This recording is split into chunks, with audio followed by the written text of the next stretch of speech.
Dad, what's wrong with the telly?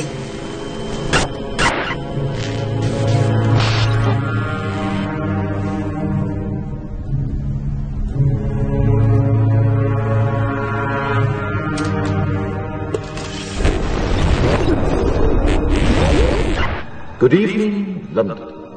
Allow me first to apologize for this emergency channel. I do, like many of you, appreciate the comforts of the everyday routine, the security of the familiar, the tranquility and repetition. Bloody hell. I enjoy them as much as any bloke. But in the spirit of commemoration, whereby those important events of the past, usually associated with someone's death or the end of some awful bloody struggle, are celebrated with a nice holiday, I thought we could mark this November the 5th, a day that is sadly no longer remembered, by taking some time out of our daily lives to sit down and have a little chat. There are, of course, those who do not want us to speak. Just let me think. I suspect even now orders are being shouted into telephones and men with guns will soon be on their way. It's Chancellor Sutler. Damn it. Why? Because while the truncheon may be used in lieu of conversation, words will always retain their power. Words offer the means to meaning, and for those who will listen, the enunciation of truth. And the truth is, there is something terribly wrong with this country, isn't there? You designed it, sir. You wanted it foolproof. You told me every television in London. Cruelty and injustice, intolerance and oppression.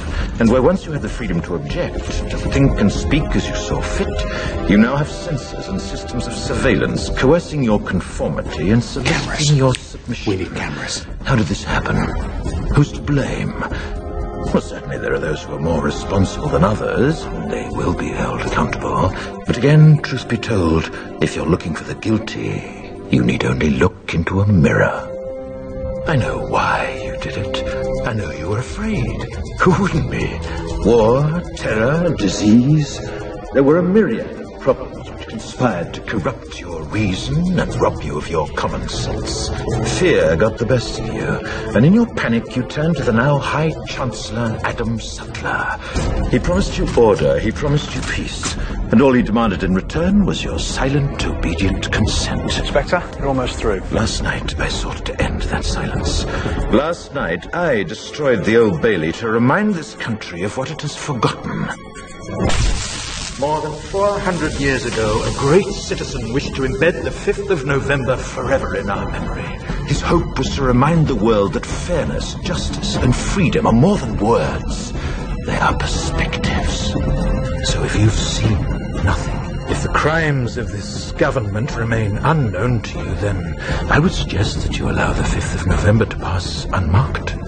But if you see what I see, if you feel as I feel, and if you would seek as I seek, then I ask you to stand beside me 1 year from tonight, outside the gates of Parliament, and together we shall give them a 5th of November that shall never, ever be forgotten.